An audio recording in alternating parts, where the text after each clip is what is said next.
Okay, we are on Tehillim number 7. Tehillim number 7, which is a very interesting Tehillim. This Tehillim, and as you know, none of the Tehillim are not written in chronological order. I mean, they're not recorded in chronological order. That means it's not like in David's life that it started like this. You know what I'm saying? The beginning to end, from his birth till he died, and the things that happened in his life and so on. So it's not in chronological order. It's the first two we're talking about Olam Haba and Gog uMagog. The other ones we're talking about, and then about Avshalom's rebellion, which is at the end of his life. The Hay was talking about his enemies Achitophel and Doeg Edomi, and I think Vav was talking about when he was ill with the illness with Bathsheba, the depression for the sin of Bathsheba. Now number 7 is going to deal with another very interesting topic. It's this Tehillim is dedicated, and it talks about mainly about Shaul HaMelech. Shaul HaMelech. Most people would understand that your enemy, your greatest enemy in your life, right? The greatest enemy that you have, the person that wants to come and destroy you. Yeah? So how would we relate to such a person? Well, I don't have to say, Of course, we're gonna relate to them with contempt, and fear and apprehension, and dislike and resentment, and threat, But David here relates to King Shaul. King David relates to him in a completely different way. Even though Shaul was considered David's most difficult enemy, David never himself considered himself as an enemy to Shaul. And David was always, David had many enemies. But Shaul was completely righteous. He was a Sadiq. Okay, he was obsessed with killing David, Shaul. Fine. But at the same time, Shaul was a tremendous Sadiq. He was anointed by Shmuel and chosen by HaKadosh Baruch Hu to be the king, the first king of Am Yisrael. And he had many, many, many exalted character traits. And things he did, we spoke about this. He took care of the Yetomim and Yetomot. He made sure that any children that were, didn't have any parents, always married in a decent way, and he made weddings for the Yetomot. How do you say Yetomot? Yatim. In Farsi or Yatim? In English. Orphan. The orphans.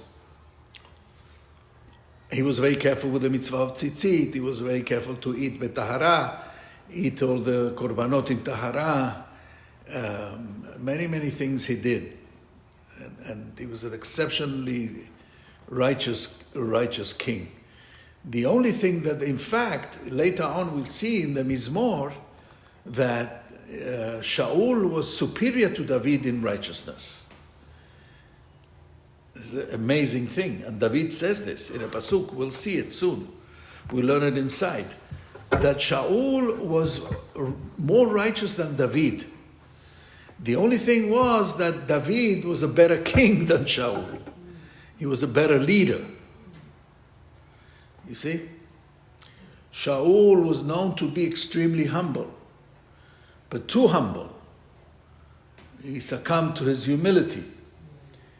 And he wasn't a leader that led to do what is right. He always led by what the people wanted to be, where wanted to go. Right? When he said that Amalek, he didn't destroy the cattle of Amalek and this and that, it's true. They came to him and they wanted to take their cattle and they wanted to use it for sacrifices and he gave in to them. That was true. It was not a lie. He was not making it up. That's why he let the cattle and all the animals of Amalek survive. He also had a sense of misplaced compassion. He did not have a healthy balance of compassion, and Chesed and Geburah, he didn't have a tiferet there. He wasn't balanced in that way, right? More so, even though Shaul relentlessly pursued David with large armies, David never struck back. David never fought back with Shaul.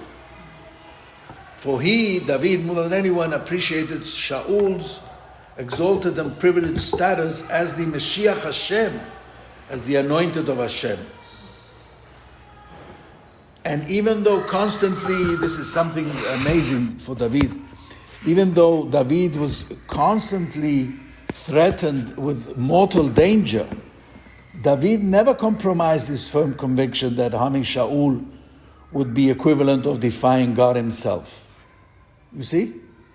He felt that if he fought back or he hurt Shaul or he killed Shaul, that was like hurting Hashem himself, because Hashem had chosen Shaul as the king, as the anointed one. You see? Even though afterwards he said, "You're no longer, now David is." Okay, but he had been. So, and twice Shaul fell into David's hands, and David never hurt him. Once in the caves of En-Gedi, right? Where that he didn't know, he went to sleep there and he didn't know that David was in the same cave.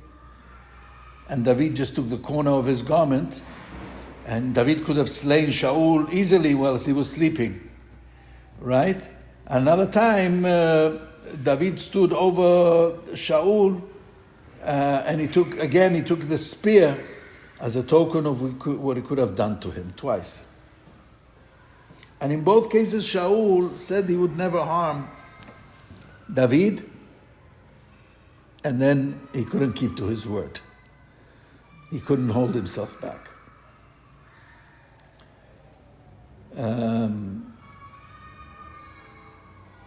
Why? Why couldn't he keep his word? Because God afflicted him with a ruach ra'ah, with an evil spirit, bar minnan, right? And he raved like a madman in the palace. A spirit of depression and ruach ra'ah. That's the worst thing. That's the worst suffering that a person can have.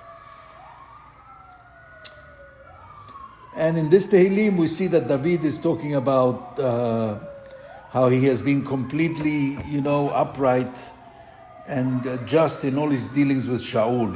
It talks about this all the time. You'll see that this is one of the ongoing themes of this Tehillim, this Tehillah. And also this is Shigaon le David. This is Shigaon. Why is it called Shigaon? Right? That's an interesting word chosen here. Shigaon le David. Why is it Shigaon? Shigaon is Shegia, is an error, is a mistake. What's the mistake? That at the end, that even though, yes, David mourned Shaul's death bitterly and eloquently, eulogized him, but he also sang him gladness. He also sang over his personal salvation from mortal danger with the death of his pursuer, Shaul. And that entire psalm, that's Tehillim 18, Chai, right, was completely inspired by Shaul's downfall. And David felt like now, in this Tehillim, he realized he's trying to do teshuvah for that. That he made a mistake, that he should not have rejoiced over Shaul's downfall. which he didn't, but it shows like he rejoiced in Shaul's death. He really rejoiced that he was saved, but he was not happy that Shaul was killed. By the way, this is in Mesechet Sofrim, this Tehillim, number 7, is chosen as a Shir Shel Yom for Purim. Right? Because where it says there in Pasuk 16, maybe we'll finish it and learn it today. In Pasuk 16, we'll see it there. It says, Bor karava yahpereu vayipol. He digs a pit, digs it deep, only to fall into his own trap. It's talking there about Haman, who built the gallows, and then in the end, he was hung himself, right? And Shaul, of course, was a descendant of, Mordechai was a descendant of Shaul. He was from, right? Benjamini, from Benjamin. So that's why this is Tehillim, is for Purim. Is the Tehillim that we say, one of the Tehillim according to the Gemara for Purim. Okay, let's start. Pasuk Aleph. Shigayon leDavid asher shar l'Adonai al divrei Kush ben Yemini. You see, a shigayon of David, a mistake of David, shigayon, which he sang to Hashem concerning Kush ben Yemini. Kush ben Yemini is referring here, according to most of the Mefarshim, is according to Menachem, it holds that this is a musical instrument used in the Levite orchestra, and we only find that in Habakkuk. In Habakkuk, Tefillah leHabakkuk Hanavi al Shigyonot. There it also means a musical instrument. But here Rashi quotes the Chachamim in Moed Katan, who define Shigaon as a mashge, as an error. That when he's singing this as the song of celebrating the downfall of Shaul. Right?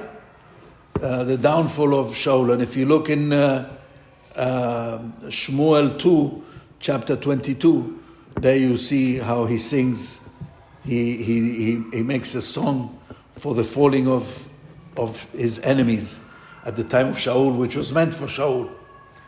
But it's not about Shaul, it's about his enemies. Shaul happened to be his enemy. And he praised Shaul and he eulogized him. But it was a separate thing. But because it looks like he was rejoicing, later on he thought that was a mistake. That was a mistake. All right?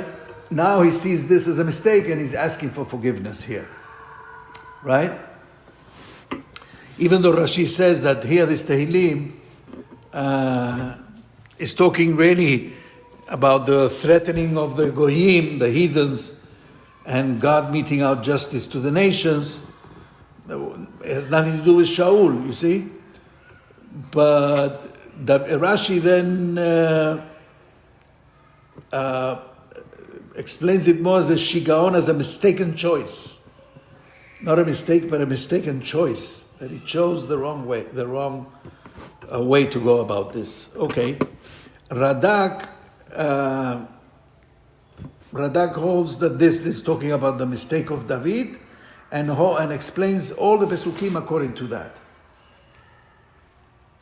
Another thing that it talks about is that the Gemara in Sanhedrin says, Shigaon le David, it was a mistake of David, that because of David so many people died.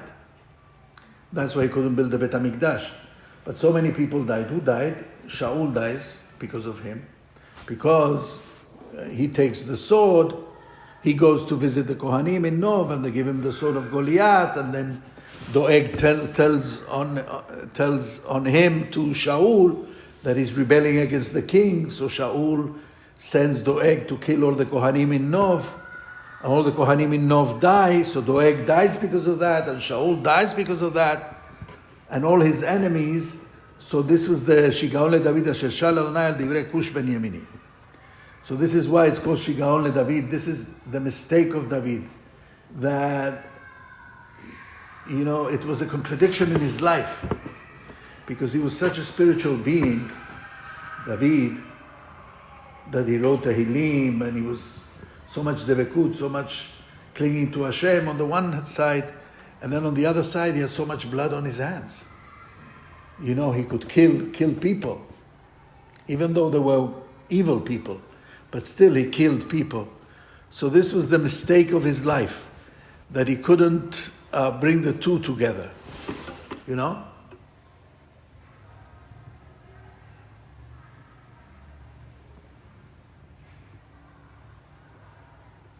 Some people say the mistake of cutting Shaul's corner, because it was such a zilzul on the mitzvah of tzitzit. Because he cut the tzitzit of Shaul's corner. And Shaul was very careful with tzitzit.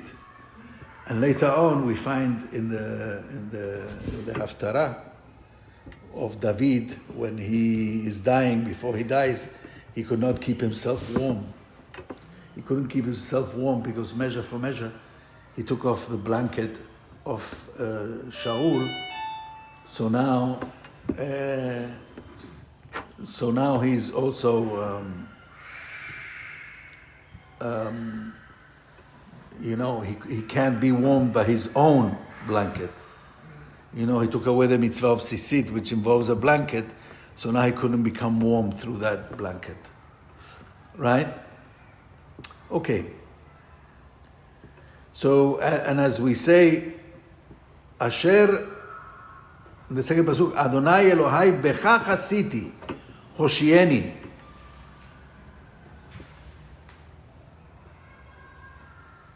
Oh wait, where it says, Asher shal Adonai al divrei Kush ben Yemini,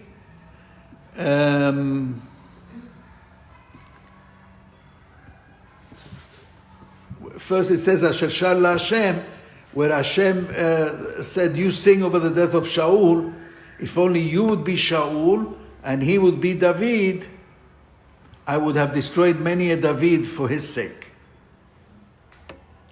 You see? Because if he would have been the leader, if David would have been as righteous as Shaul, David was a great leader, but Shaul was much more righteous, then he would have destroyed many Davids for Shaul. Yeah. So it says, Asher shal Hashem al divrei kushemini, because he sang. So that's what Hashem said to him. Right? Again, we said in matters of personal piety and self-sacrifice, Shaul was greater than David. However, in the management of public royal affairs, Shaul failed to be adequate leader, whereas David was a great successful king. So Hashem said to David, if only Shaul could have coupled his personal piety with the leadership qualities of David, he would have been so great that even the real David could not compare to him. So he shouldn't have sang. And Cush, why with the word Cush? Cush refers to a great king, right? Just as the black man stands out clearly because of the color of his skin, so too was Shaul, a member of the Benjamin tribe, outstanding by virtue of his righteousness.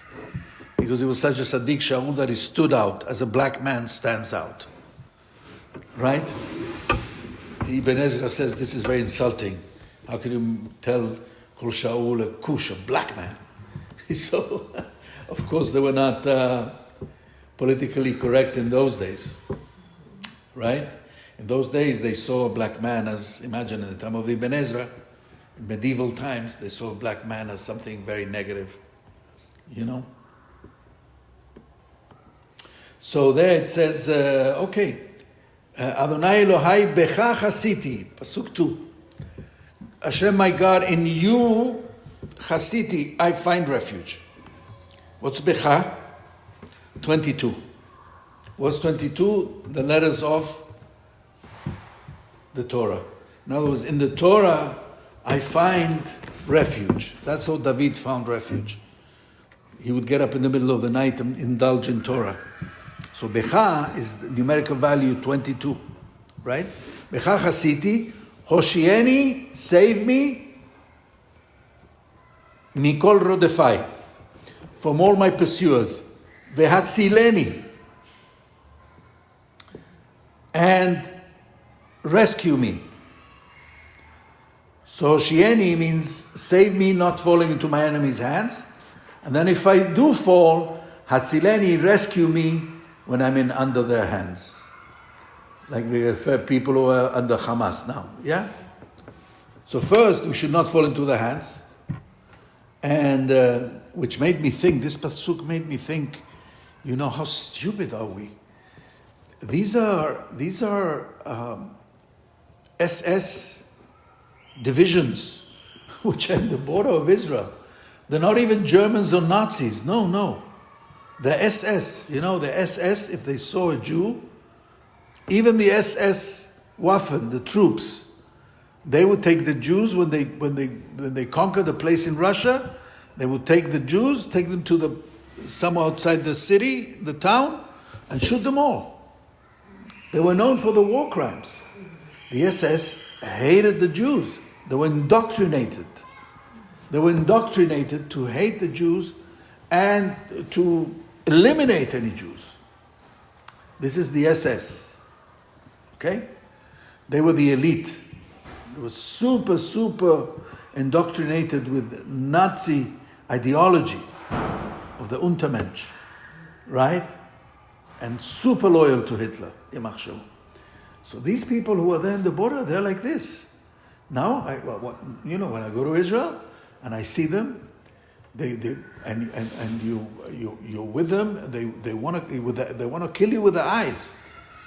The hatred is so much. It shouldn't be like this. They're human beings. They could be good people. And I'm sure that many of them are. But they just have indoctrinated in them such hatred that they want to kill the Jews. They want to kill all the Jews, everywhere. That's all they want. It's got down to that. So I think many Israelis now, they've after the 7th of October, they've realized this. But there are many in Israel that are not. They are drunk with this philosophy of we have to be above them and not like them. We make peace with our enemies, not with our friends. We have to be good to them. Maybe they're like that because we haven't been good to them because we took their land, because this, because that. Let's try and make peace. Let's try and live together. Two-state solution, blah, blah, blah, blah, blah, blah, blah, blah. Would you make a two-state solution with the SS? Would you? I don't know. Would you become close to the SS? Try and get close to them, be good to them, so that they have compassion? If you are good to them, you have compassion on them, the only thing that's going to do is make them feel more contempt and kill you. That's the only thing it's going to do. This is the reality. So I think the solution is first, you have to find a situation where Israel is secure, where we are secure. I don't know how you find that solution. We've tried building walls. We've tried keeping them behind them. I don't know what it is. We've tried occupying Gaza. Now we're going to occupy it again. Maybe that's the answer. I don't know. But we have to find a situation where they can never be in the position to be able to kill us. Because if they are, they will. They will. Again and again and again and again. So here we go. So this made me think of it. That what David is praying, Elohei bechach hasiti hoshieni, save me. That I shouldn't fall into my enemy's hands. And then, if I do, mikol rodefai, because they pursue me, vehatzileni, save me from them, rescue me from them. Why? Peni trof ke'aryeh, lest he tear my soul like a lion. Nafshi, porek ve'en matzil. Penitrov ke'aryeh nafshi, lest he tears my soul like a lion. Porek ve'en matzil, dismembering me, cutting me, and there's en matzil, there's nobody to rescue me. Right? And that's what's happening to these poor hostages, right? The same thing.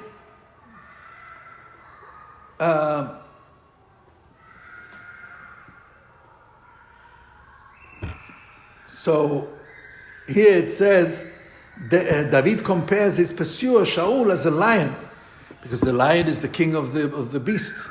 So Shaul was the king of Israel.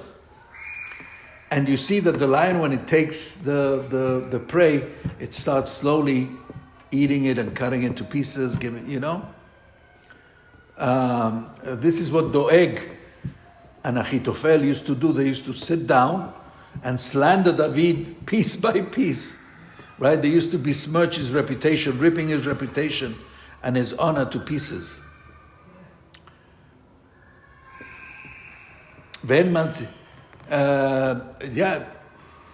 What he's saying, Ve'en matzil, there's no one to save. What David said, that in Shaul's army, there was not even one man who had anything to say, anything in favor of David. That's how it was. So then, Pasuk Dalet. Adonai Elohai, im asiti zot, Hashem my God, if I have done this, right? Im yesh avel bekapai, if there is avel, injustice in my hands. So now David is going to explain that he doesn't deserve to be abused. He has never mistreated his enemies,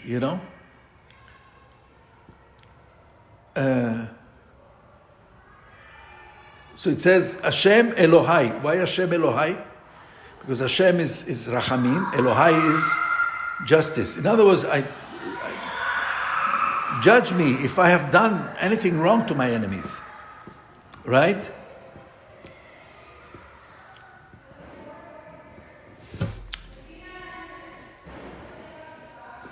So what's Avel?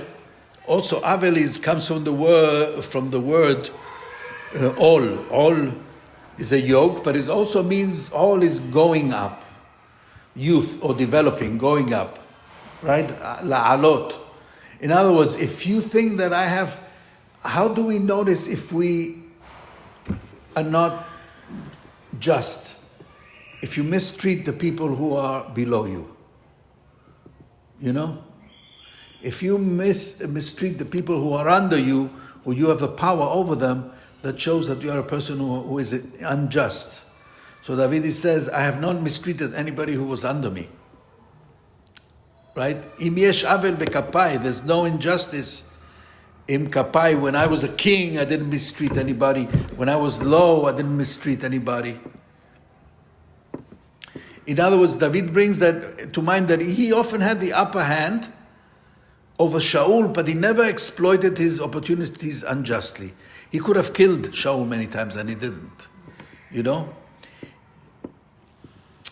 Im gamalti, Pasuk 5, Im gamalti sholmi ra. If I have repaid shalomi ra. My friends, sholmi is somebody who wants my peace, my friends, with bad. V'haletza tzoreri rekam. I have spared. Chilutz means to save or spare. Tzoreri, my tormentors, rekam, with nothing, for no reason, just because I didn't want to hurt them, That's what he's saying. In other words, who are sholmi, my friends, those who I live in peace. It means David says, I was living peacefully with Shaul, who was my father-in-law and the commander of the armies in which I served and fought. But he repaid everything with malice. And David always treated him well and never repaid him with evil. Right? Rekam, without reason, because in other words, once David held back his men from slaying him in a cave, and again he restrained his general Avishai from running him through with a spear. This was done by David, he didn't want to hurt Shaul. Yirdof oyev nafshi. Pasuk Vav. If so, then let the enemy pursue my soul. Yirdof oyev. If I have done this, Yirdof oyev nafshi.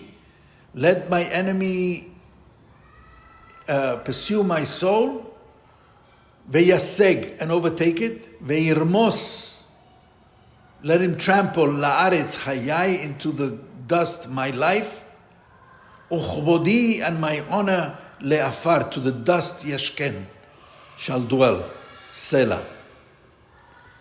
That is a very powerful pasuk, that one, right?